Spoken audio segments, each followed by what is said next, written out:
물을 마셔도 입이 자꾸 마르고 머리카락이 빗질할 때마다 한 움큼씩 빠지고 손톱이 점점 더 숟가락처럼 파이고 계단 몇 개만 올라도 숨이 턱 하고 막히고 밤에는 귀에서 윙 소리가 계속 들려서 잠도 못 자고. 여러분, 이런 것들 하나라도 겪고 계신가요? 저는 병원에서 26년 동안 환자를 본 김영경 의사입니다. 아이고, 나이가 들면 다 그런 거지 뭐 하고 그냥 넘기시는 분들이 많으시죠. 저도 예전엔 그렇게 생각했어요. 제 어머니도 늘 그러셨으니까요. 나이 들면 다 이런 거야. 뭘 병원은 가. 내 할머니도 그러셨어.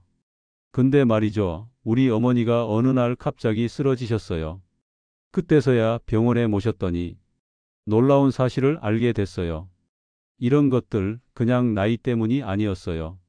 바로 철분이 부족해서 생긴 일이었어요. 더 놀라운 것은 이렇게 철분이 부족하면 단순히 피곤한 것을 넘어서 여러분 목숨까지 위험할 수 있다는 거예요.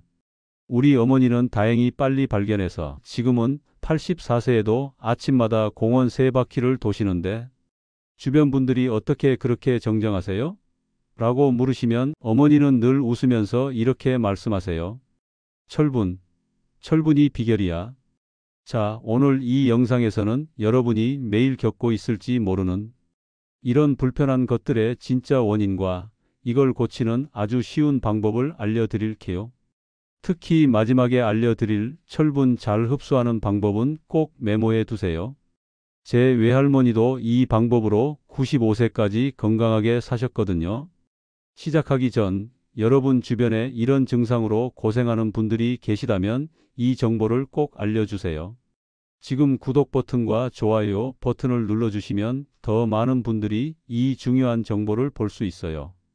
여러분이 버튼 한번 누르는 것이 소중한 이웃의 건강을 지킬 수도 있어요.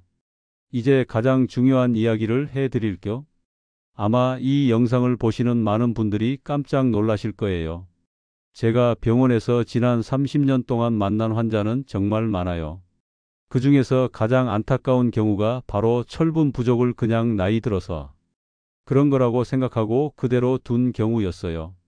제 진료실에 오셨던 70살 박할머니 이야기를 들려드릴게요. 박할머니는 늘 수다쟁이셨는데 어느 날부터 입이 자꾸 마르고 혀가 아파서 말하기가 불편하다고 하셨어요. 선생님, 이제 나이가 드니까 수다도 못 떨겠어요. 물을 계속 마셔도 입이 마르고 혀가 따끔따끔해요. 그냥 할머니들은 다 그런가 봐요. 박할머니는 3년 동안 그냥 참으셨어요. 동네 친구들도 다 비슷하다고 해서 그냥 나이 탓이라고 생각하셨대요. 그런데 나중에 병원에 오셨을 때는 심장이 많이 약해져 있었어요. 하루는 며느리가 친정 어머니 생신상을 차리는데 도와주러 갔다가 쓰러지셨거든요. 그리고 65살 김할아버지는요. 백발의 멋진 신사였는데 어느 날 손톱이 이상해졌다며 오셨어요. 처음엔 그냥 짚고 지나갔는데 할아버지가 검지손가락으로 손톱을 가리키며 이거 봐요. 의사 선생. 숟가락처럼 돼가요. 그리고 자꾸 부러져. 라고 하시는 거예요. 아, 그거요? 그건 그냥 나이 들면 다 그래요. 저희 아버지도 그러세요. 라고 말했던 제가 부끄러워요. 왜냐하면 그 김할아버지가 한 달 후에 골프장에서 갑자기 쓰러져서 응급실에 실려 오셨을 때 폐에 물이 가득 차 있었거든요. 그제서야 검사를 해보니 심각한 철분 부족이었어요. 이야기가 더 있어요. 62살 이 할머니는요. 동네에서 가장 예쁜 눈썹을 가진 분이었어요. 그런데 병원에 오셔서는 선생님, 내 눈썹이 다 빠져요. 아침에 일어나면 베개에 눈썹이 있어요. 화장할 때마다 속상해. 라고 하셨죠. 저는 할머니, 나이가 드시면 모발도 가늘어지고 빠질 수 있어요. 라고 했었죠. 그런데 나중에 다른 증상으로 혈액 검사를 했더니 철분이 너무 부족했어요. 결국 이 할머니는 기억력까지 나빠져서 가족들이 많이 힘들어했어요. 이분들의 공통점이 뭔지 아세요?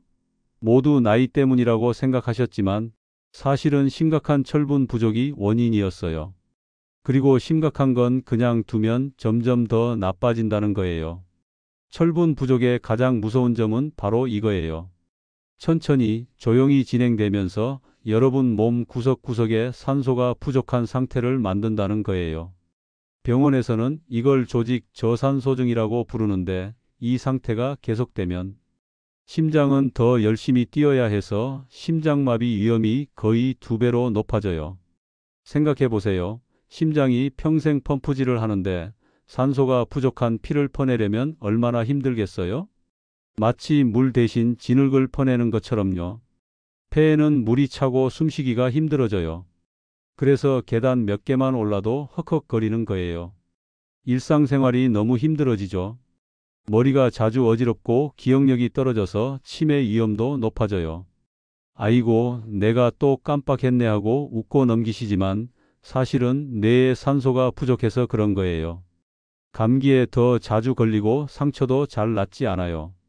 조그마한 상처가 몇 주씩 낫지 않으면 그냥 늙어서 그래라고 생각하시죠? 하지만 실은 철분 부족 때문일 수 있어요. 그리고 가장 나쁜 경우에는 목숨을 잃을 수도 있어요. 이건 과장이 아니라 의학적 사실이에요. 실제로 미국 노인 건강 연구에 따르면 65살 이상 어르신 중에서 철분이 부족한 분들은 5년 안에 돌아가실 확률이 2배나 높았어요. 무서운 얘기처럼 들리겠지만 실제로 그래요. 특히 놀라운 건 이런 증상이 있는 분들 대부분이 매일 커피나 차를 자주 마시거나 우유를 많이 드시는 분들이었어요. 제 환자분 중에 78세 최할아버지는 아침에 우유 1컵, 점심에 커피 1잔, 저녁에 녹차 1잔이 일상이셨는데 그게 왜 문제인지 아실까요? 왜 그럴까요? 커피와 차에 있는 성분이 철분 흡수를 방해하기 때문이에요. 우유도 마찬가지죠. 그리고 위장이 안 좋으면 음식에서 철분을 잘 빨아들이지 못해요. 여러분, 이 이야기를 하는 이유는 여러분을 겁주려는 게 아니에요. 그냥 철분 부족의 초기 신호를 알아차리고 빨리 고치면 이 모든 위험에서 벗어날 수 있다는 사실을 꼭 알려드리고 싶어서예요. 자, 이제 재미있는 퀴즈 한번 해볼까요? 여러분이 직접 확인할 수 있는 철분 부족의 주요 증상 10가지를 알려드릴 건데요. 하나씩 말할 때마다 나한테 해당돼 하고 손가락으로 세어보세요. 이 중에서 3개 이상 해당되시면 꼭 병원에 가셔서 철분 검사를 받아보셔야 해요. 첫 번째 증상은 입이 자꾸 마르고 혀가 아픈 거예요. 김 사장님은 노래방을 너무 좋아하셨어요. 그런데 요즘엔 노래방에 안 가시더라고요.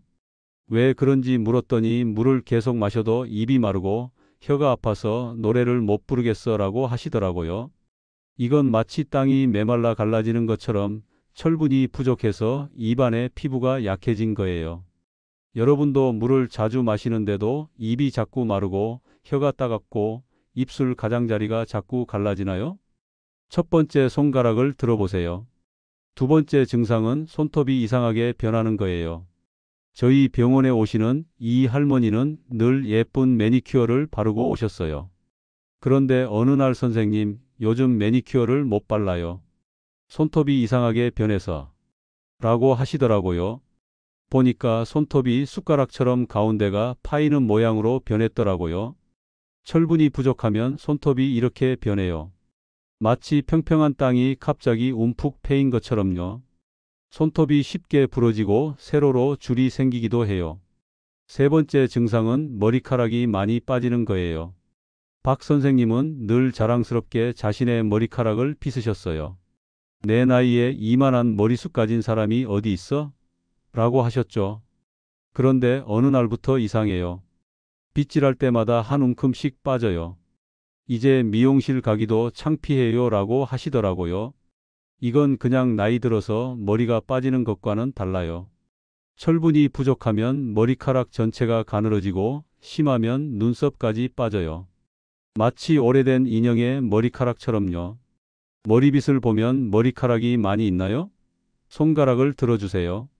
네 번째 증상은 계단 오르면 숨이 차고 가슴이 두근거리는 거예요. 최 할아버지는 등산을 너무 좋아하셨어요. 매주 산에 오르셨죠. 그런데 어느 날 이상하게 요즘엔 아파트 계단도 힘들어. 3층만 올라가도 숨이 턱 하고 가슴이 쿵쿵거려라고 하셨어요. 이건 마치 오르막길을 달리는 자동차가 연료가 부족해서 엔진이 과열되는 것과 같아요. 철분이 부족하면 심장이 더 열심히 일해야 해서 숨이 차고 가슴이 두근거려요. 여러분도 예전보다 숨이 많이 찬가요? 다섯 번째 증상은 귀에서 소리가 나고 어지러움을 느끼는 거예요. 정 할머니는 새벽 기도를 매일 나가셨어요. 그런데 최근에 목사님 설교 중인데 갑자기 귀에서 윙 소리가 나서 말씀을 못 들어요. 일어설 때도 어지러워서 넘어질 뻔했어요 라고 하셨어요. 이건 마치 라디오에 전파 방해가 들어오는 것처럼 철분 부족이 우리 귀의 작은 혈관과 신경에 영향을 주는 거예요. 여러분도 귀에서 이상한 소리가 나나요? 여섯 번째 증상은 밤에 다리가 저려서 잠을 못 자는 거예요. 아이고, 요즘 잠을 못 자겠어. 누우면 다리가 저리고 불편해서 하시는 분들 많으시죠? 천 할아버지는 매일 저녁 장기를 두셨는데 요즘엔 안 나오신대요. 밤에 잠을 못 자니까 낮에 정신이 없어서 장기도도 자꾸 지더라고 하시면서요. 우리 몸은 잠을 자려고 할 때 철분이 필요해요.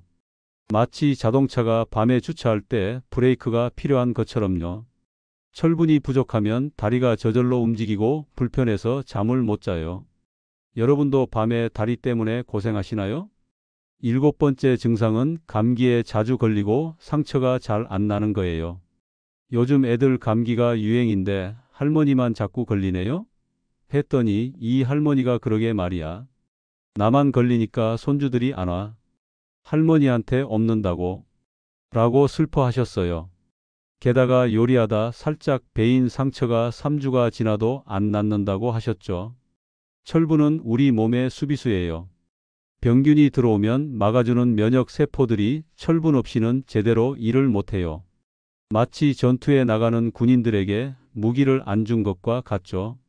감기에 자주 걸리고 상처가 잘 안 나으시나요? 손가락을 들어주세요. 여덟 번째 증상은 얼굴이 창백하고 손발이 차가운 거예요. 오 할머니는 예전에 동네에서 볼이 빨갛게 상기된 것으로 유명했대요. 그런데 요즘 친구들이 넌 왜 그렇게 하얘졌어? 화장품 바꿨어? 라고 물을 정도로 창백해지고 손발이 얼음장처럼 차가워졌대요. 철분이 부족하면 얼굴과 손톱 밑이 창백해져요. 마치 꽃에 물을 안 주면 색이 바래는 것처럼요. 또 손발이 차가워져요. 왜냐하면 피가 잘 안 돌거든요. 얼굴이 창백하고 손발이 차가우신가요? 손가락을 들어주세요. 아홉 번째 증상은 집중이 안 되고 기억력이 나빠지는 거예요. 아이고, 또 냄비를 태웠네. 이런 일이 잦아지셨나요? 강 할아버지는 평생 바둑을 두셨는데 요즘엔 내가 무슨 수를 뒀는지 까먹어. 같은 자리만 3번을 보고 있더라고. 라고 하시면서 바둑 모임에 안 나가신대요. 이건 마치 TV에 전기가 부족해서 화면이 자꾸 깜빡이는 것과 같아요. 뇌에 산소가 부족하면 집중력과 기억력이 떨어져요. 여러분도 책을 읽다가 같은 페이지를 여러 번 보시거나 물건을 어디에 뒀는지 자꾸 잊어버리시나요? 손가락을 들어주세요. 마지막 열 번째 증상은 우울하고 항상 피곤한 거예요. 이건 정말 많은 분들이 겪고 계세요. 박 할머니는 원래 동네에서 제일 활발하고 웃음이 많으셨대요. 그런데 요즘엔 그냥 아침에 일어나기도 싫고 자꾸 눈물이 나. 내가 왜 이렇게 됐을까? 하시면서 모임에도 안 나오신대요. 철분은 우리를 행복하게 해주는 호르몬을 만드는데도 필요해요. 마치 꽃이 피려면 영양분이 필요한 것처럼요. 철분이 부족하면 이유 없이 우울하고 하루 종일 피곤해요. 이런 증상 있으신가요? 손가락을 들어주세요. 자, 다 세어보셨나요? 손가락을 몇 개나 들어 올리셨어요? 3개 이상이라면 꼭 병원에 가셔서 철분 검사를 받아보세요. 저는 매일 병원에서 이런 증상들로 고생하는 어르신들을 만나요. 그분들 대부분이 이런 게 철분 부족 때문인 줄 몰랐어요 라고 말씀하세요. 하지만 더 안타까운 것은 병원에 오기 전까지 평균 2년 이상을 그냥 나이 때문이라고 생각하며 참고 지내셨다는 거예요. 그 소중한 시간 동안 몸은 계속 나빠지고 있었던 거죠. 여러분, 이런 증상이 있다면 절대 그냥 넘기지 마세요. 간단한 혈액 검사로 철분 수치를 확인할 수 있어요. 일찍 발견하면 빨리 좋아질 수 있어요. 이제 왜 우리 몸에 철분이 부족해지는지 그 이유를 알려드릴게요. 특히 나이 드신 분들이 왜 철분이 더 부족해지는지 알면 여러분도 내가 그래서 철분이 부족했구나라고 이해하실 수 있을 거예요. 제 환자 중에 유 할머니라는 분이 계셨어요. 아침마다 꼭 커피 한 잔, 점심 후에 녹차 한 잔, 저녁에 우유 한 잔이 일과셨죠.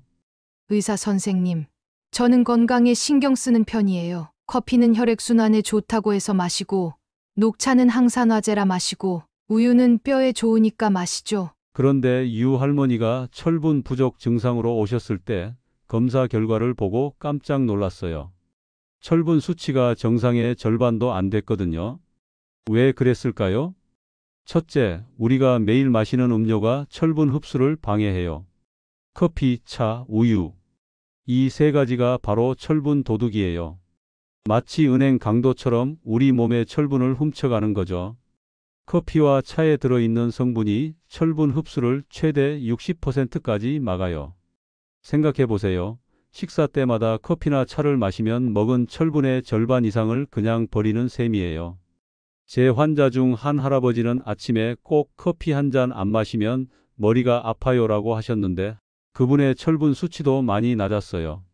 그래서 할아버지, 커피는 식사 1시간 후에 드시면 어떨까요? 라고 제안했더니 몇 달 뒤 철분 수치가 많이 올라갔어요. 우유도 마찬가지예요. 우유에 있는 칼슘이 철분과 경쟁해요. 마치 버스에서 한 자리를 두고 두 사람이 경쟁하는 것처럼요. 결국 칼슘만 흡수되고 철분은 밀려나요. 매일 아침 철분이 많은 시리얼을 우유와 함께 드신다면 철분이 잘 흡수되지 않아요. 장 할아버지는 매일 아침 현미와 우유로 건강식을 드셨어요. 그런데도 철분 부족 증상이 있었죠.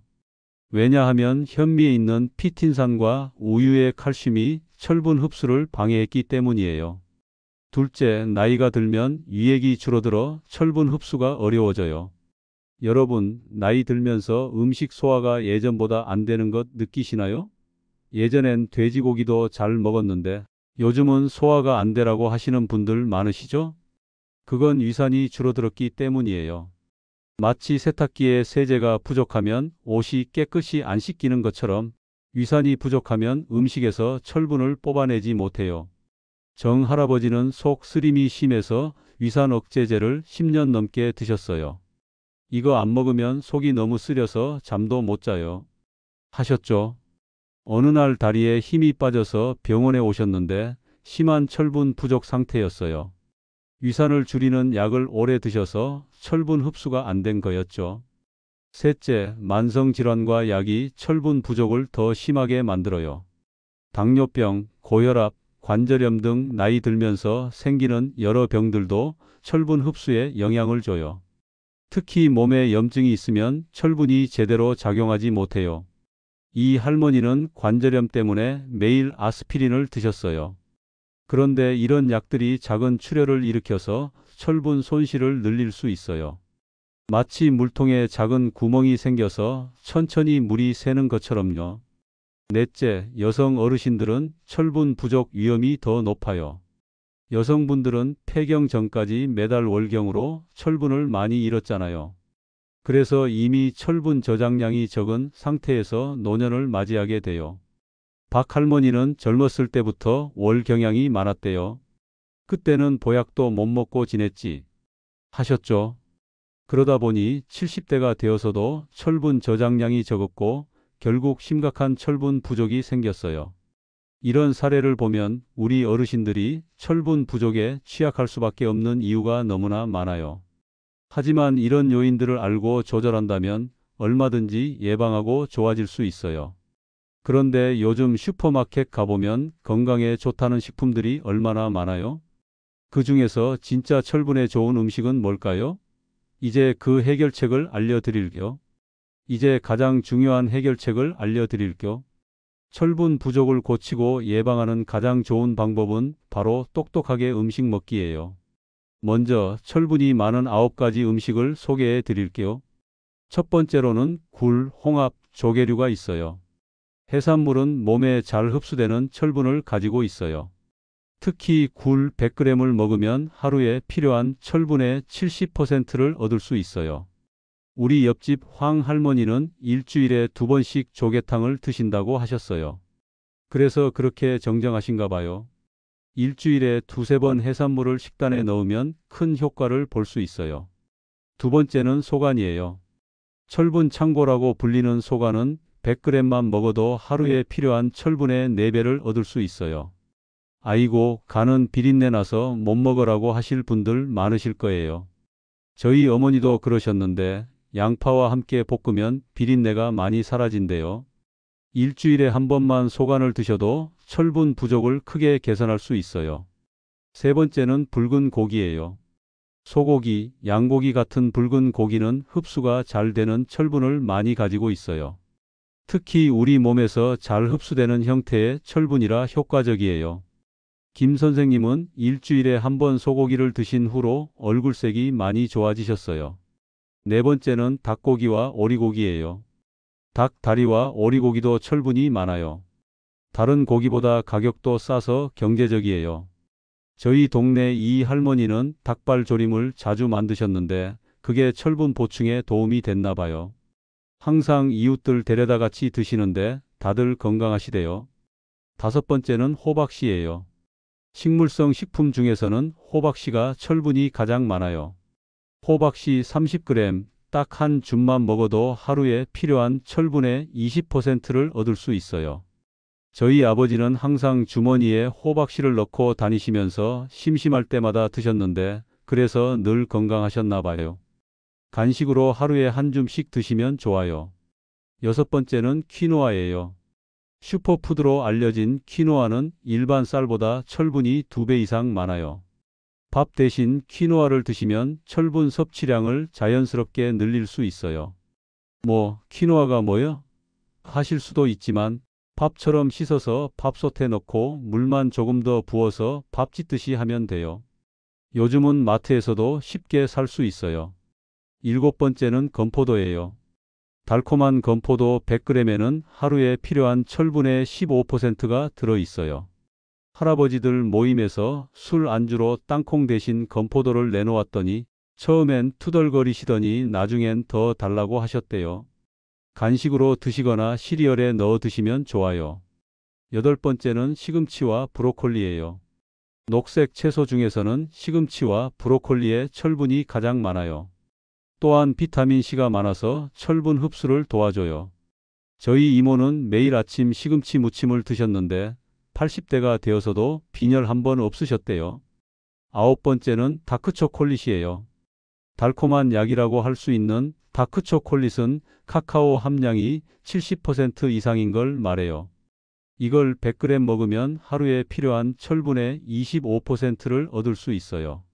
하루에 2조각 정도 드시면 돼요. 너무 먹으면 살 찌니까 주의하세요. 하지만 음식을 통해 철분을 섭취할 때 중요한 것은 흡수율이에요. 아무리 철분이 많은 음식을 먹어도 제대로 흡수되지 않으면 소용이 없기 때문이죠. 그래서 철분 잘 흡수하는 방법을 꼭 기억하세요. 첫째, 비타민C와 함께 드세요. 비타민C는 철분 흡수율을 최대 3배까지 높여줘요. 저희 옆집 최 할아버지는 철분제를 오랫동안 드셔도 효과가 없었는데 저한테 물어보신 후로 오렌지 주스와 함께 드시니까 금방 좋아지셨어요. 철분이 많은 음식을 드실 때 오렌지, 딸기, 키위 같은 비타민C가 많은 과일을 함께 드시거나 식후에 비타민C 영양제를 드세요. 둘째, 커피, 차, 우유는 철분 식품과 최소 1시간 간격을 두고 드세요. 앞서 말씀드렸듯이 커피, 차, 우유는 철분 흡수를 방해해요. 제 환자 중에 김 선생님은 소고기를 먹을 때마다 꼭 커피를 드셨대요. 그러니 아무리 좋은 소고기를 먹어도 철분이 잘 흡수되지 않았죠. 철분이 많은 식사를 하신 후에는 최소 1시간 동안 커피, 차, 우유를 마시지 마세요. 셋째, 콩류나 견과류는 물에 충분히 불려서 드세요. 콩, 견과류, 현미에 있는 피틴산은 철분 흡수를 방해해요. 저희 이웃 할머니는 건강에 좋다고 매일 콩과 현미를 드셨는데도 철분 수치가 낮았어요. 이런 식품은 물에 하룻밤 정도 충분히 불려서 드시면 피틴산이 크게 줄어들어요. 넷째, 고기랑 함께 드세요. 고기에 들어있는 특정 아미노산은 철분 흡수를 도와줘요. 저희 환자 중에 채식을 하시는 박 할머니는 철분이 계속 부족했는데 일주일에 한 번이라도 생선을 조금씩 드시기 시작했더니 많이 좋아지셨어요. 채식 위주로 드실 때 소량의 고기나 생선을 함께 드시면 흡수율이 크게 높아져요. 다섯째, 위산 분비를 건강하게 유지하세요. 위산은 철분 흡수에 꼭 필요해요. 위산 억제제를 복용하고 계시다면 담당 의사와 상담하여 꼭 필요한 경우에만 복용하시고 가능하다면 식사 시간과 약 복용 시간을 따로 하세요. 마지막으로 심각한 철분 부족이 있는 경우에는 식이요법만으로는 충분하지 않을 수 있어요. 그런 경우 의사의 처방에 따라 철분 영양제를 복용하는 것이 필요해요. 하지만 철분 영양제는 너무 많이 먹으면 배가 아프고 변비가 생기고 심한 경우 간이 손상될 수 있으니 반드시 의사와 상담 후 드셔야 해요. 앞서 말씀드린 식이 방법을 3에서 6개월 정도 꾸준히 실천하시면 대부분의 경우 철분 수치가 정상으로 돌아오고 증상도 크게 좋아져요. 저의 환자들 중에는 철분만 제대로 챙겨 먹었을 뿐인데 마치 10년은 젊어진 것 같아요 라고 말씀하시는 분들이 많아요. 여러분, 오늘 아주 중요한 건강 정보를 나눴어요. 이 영상을 보신 분들 중에는 분명 자신의 증상을 발견하신 분들이 많을 거예요. 입이 자꾸 마르고 손톱이 이상해지고 머리카락이 빠지고 계단 오르기가 힘들고 귀에서 소리가 나는 이런 것들이 단순히 나이 때문이 아니라 철분 부족의 신호일 수 있다는 것을 이제 아셨을 거예요. 그리고 철분 부족이 단순한 피곤함을 넘어서 심장병, 기억력 저하, 삶의 질 저하로 이어질 수 있다는 무서운 사실도 알게 되셨죠? 하지만 걱정하지 마세요. 오늘 배우신 대로만 실천하시면 철분 부족은 충분히 좋아질 수 있어요. 철분이 많은 9가지 음식을 기억하시고 철분 잘 흡수하는 방법을 꼭 실천해 보세요. 제가 30년 동안 만났던 환자들 이야기를 들려드릴게요. 75세 박할머니는 손톱 변형과 입마름 증상으로 오셨어요. 처음엔 나이 들면 다 그런 거지라고 하셨는데 검사 결과 심한 철분 부족이었어요. 6개월 동안 철분 식이요법을 실천하신 후에 다시 오셨는데 손톱도 예뻐지고 얼굴색도 좋아졌어요. 동네 사람들이 화장품 뭐 써? 20년은 젊어 보인다고 물어본대요. 68살 김할아버지는 심한 귀 울림과 밤에 다리가 저려서 잠을 못 주무셨어요. 매일 밤 2시간씩 자다가 일어나기를 반복하셨대요. 그런데 철분 식이요법 3개월 만에 모든 증상이 사라졌어요. 이제는 새벽 6시까지 한 번도 안 깨고 푹 주무신대요. 부인께서 이젠 코까지 골아서 깨워야 해요. 하하라고 말씀하시더라고요. 83살 이 할머니는 계단을 오르내릴 때마다 숨이 차서 집 밖에 나가기 싫어하셨어요. 그런데 철분 부족을 발견하고 치료한 후에는 동네 노인정까지 걸어서 왔다 갔다 하신대요. 요즘엔 경로당에서 오전에 노래교실, 오후에 라인댄스까지 하신다고 자랑하셨어요. 이분들은 전부 내가 알려드린 방법으로 건강을 되찾으신 분들이에요. 여러분도 그 주인공이 될 수 있어요. 오늘 당장 철분이 많은 식품을 식단에 추가하세요. 그리고 가능하다면 병원에서 간단한 혈액 검사로 철분 수치도 확인해 보세요. 제 어머니는 이 방법으로 84세가 넘어서도 매일 새벽에 일어나 공원을 3바퀴씩 도시고 텃밭도 가꾸시고 손주들 놀러 오면 직접 음식도 해주세요. 작년엔 배낭 메고 제주도 여행도 다녀오셨어요. 이 영상이 도움이 되셨다면 좋아요와 구독 버튼을 눌러주세요. 그리고 주변에 비슷한 증상으로 고생하시는 분들이 계시다면 이 영상을 공유해 주세요. 여러분의 작은 행동이 소중한 분들의 건강을 지킬 수 있어요. 요즘 저희 동네 할머니들 모임에선 서로 오늘 철분 먹었어? 라고 안부 인사를 한대요. 그만큼 건강에 중요하거든요. 여러분, 말씀드린 것처럼 철분은 정말 중요해요. 하지만 제가 의사로서 한 가지 당부드리고 싶은 말씀이 있어요. 이 영상은 여러분의 건강에 도움이 되는 정보를 전달하기 위해 만든 거예요. 그렇지만 사람마다 체질이나 건강 상태가 모두 다르잖아요. 똑같은 방법을 써도 효과는 사람마다 다를 수 있어요. 그래서 이 영상의 내용은 참고만 하시고 중요한 건강 문제는 꼭 병원에서 직접 진료를 받으세요. 특히 증상이 심하거나 갑자기 나타났다면 더욱 그래요. 영상 보시고 실천하는 것은 여러분 스스로 판단하셔서 하시는 거니까 그 결과에 대한 책임도 여러분에게 있다는 점 기억해 주세요. 의사 선생님께 직접 상담받는 것을 대신할 수는 없지만 오늘 이 정보가 여러분 건강에 작은 도움이라도 됐으면 좋겠어요. 다음 영상에서는 나이 드신 분들이 꼭 주의해야 할 또 다른 중요한 영양소에 대해 알려드릴게요. 그때까지 건강하게 지내세요. 건강한 노년을 위해 함께하는 김연경 의사였습니다. 감사합니다.